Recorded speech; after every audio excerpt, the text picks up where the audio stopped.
Afternoon everybody, it's John Hardman here, Head of Sales at Bridging Finance Solutions, and I'm just providing you with a short update on how the team at BFS are managing our way through this unprecedented set of circumstances that we're all facing across the UK that's causing a huge amount of difficulty to many. BFS are privately funded.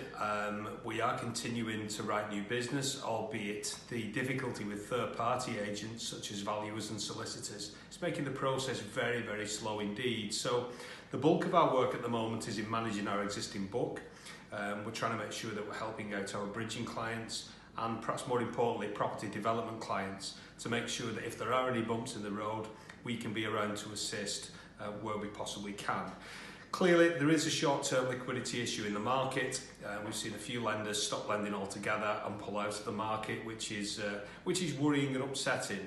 The reassuring thing from our perspective is we're trying to just sail a steady ship through this so that when we come out of the other end of this, we can continue writing business as normal. And it's with that in mind that we're continuing to process new applications from clients. Admittedly, the processes have gotten a whole lot slower over the last 2 weeks, as I've already mentioned, but the idea is, and the desire is, that once we get through this difficult period of time, that BFS as a business can hit the ground running and start putting money out the door, just as we were before this crisis came about us. As well as the liquidity, we've got interest rates at a record low, and demand for residential property in the UK is still extremely high.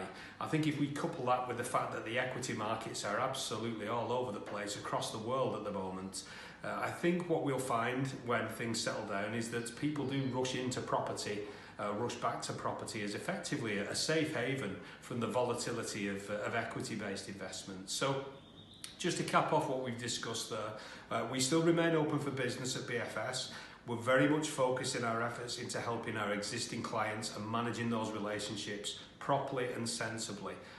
With team remain open. If you want to contact them to discuss either an existing case, one that's in the pipeline, or something you've got new on your desk, we'll be happy to chat that through, and we'll try and update you once every week or so, just to see what's been happening in the wider market and also within here at BFS.